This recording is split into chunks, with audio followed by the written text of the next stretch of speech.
Hello, this is the RPG Crawler, and welcome to another Indie Game Friday, where each week I take a look at a different independent computer role-playing game. This week I'm taking a look at a casual, cute action RPG from a few years back, mostly because it amuses me and I haven't had time to give another certain game I want to review the time it deserves.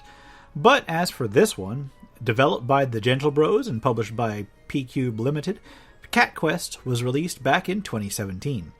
Cat Quest is an open-world, casual action role-playing game with a simplified rule set, equipment and skill leveling, numerous side quests, and a kind of cute aesthetic. All the way from the art to the music to the quests themselves is just designed to be, presenting a cute cartoon cat on an adventure. In terms of plot, you play a cat who has been shipwrecked by a wizard. Your sister has been stolen away, and you discover that you bear a magical mark that allows you to learn spells and to slay dragons.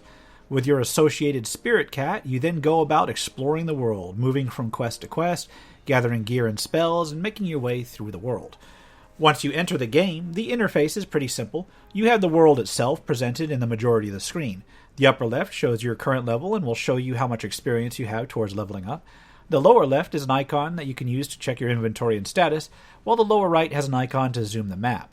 Your character has a status bar over them that shows their current armor, health, and magic used for skills. It can be played with either the keyboard or with a control pad. Opening your inventory allows you to review your stats. On the left-hand side, you have your character, current gold, health, magic, and armor. Beneath these are your basic 3 stats. You have overall health, attack power, and then skill power, which are impacted by the gear that you collect, as well as the level you attain. Although you technically have various gear slots, they aren't actually displayed on the character's sheet. They are displayed on the actual character themselves, but, not on the sheet itself. Rather, all your gear is displayed as a single list. You may sort it and equip 1 set of armor, 1 helm, and 1 weapon. Each one has a level and a statistic modifier. Most types of items will have a bonus or penalty to a few of the primary 3 statistics. Further, each time you acquire a duplicate of the same item, its level will increase, which increases the stat adjustment that it offers.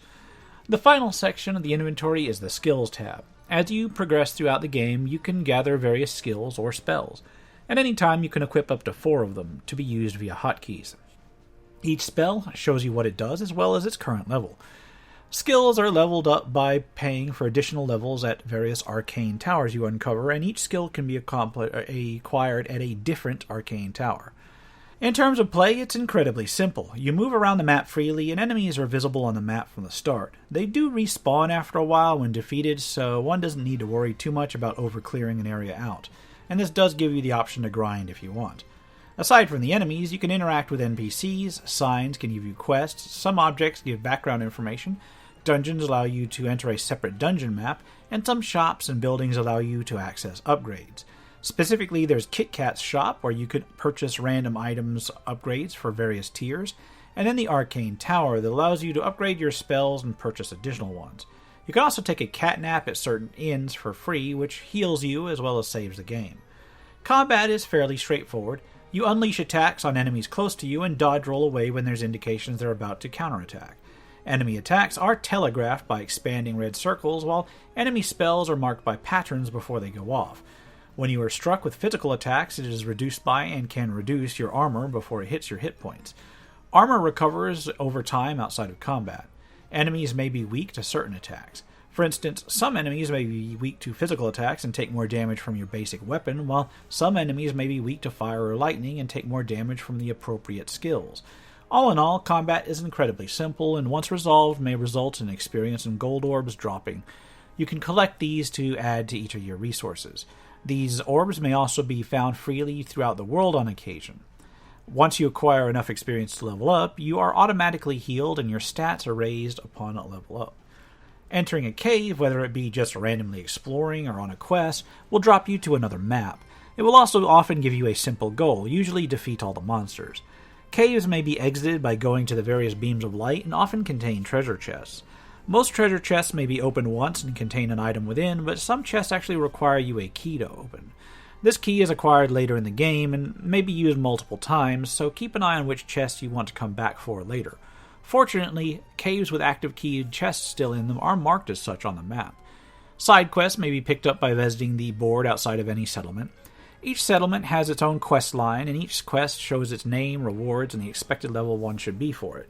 These quests are often a simple mix of go to this place and fetch this thing, kill this monster, or go to this area and hit up these waypoints, but may also have interaction with various NPCs.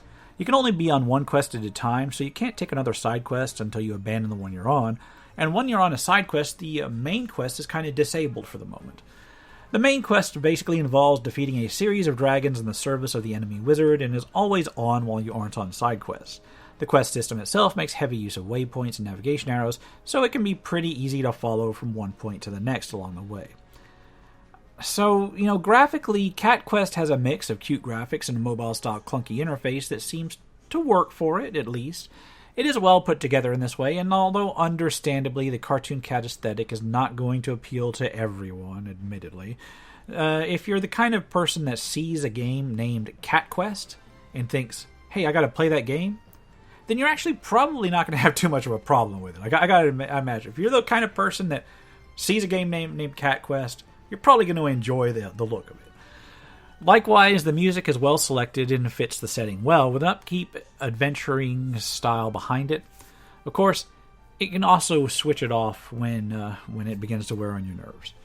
The writing is simple and riddled with cat puns, and puns in general, as you might expect.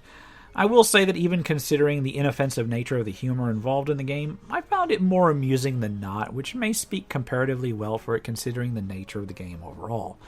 The quest design does a whole lot with a relatively small number of options, and the quests actually feel genuinely unique a lot of times.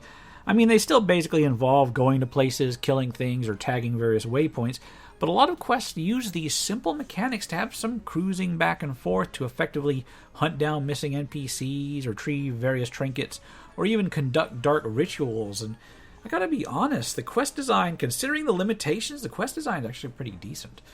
The open world does open up a fair bit as well, with areas governed mostly by the level of monsters you encounter with them, rather than being locked away behind any kind of waypoints.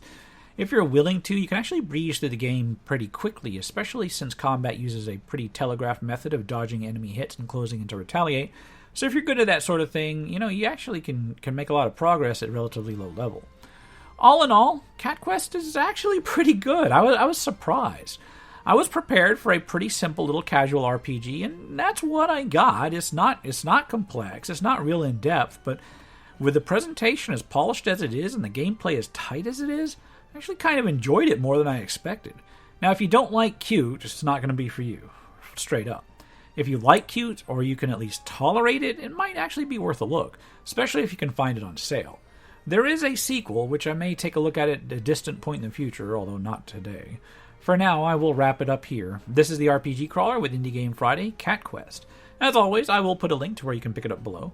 If you like what you've seen, remember to leave a like, comment if you got any feedback, and subscribe for more RPG content, both tabletop and computer. Until next time, take care and goodbye.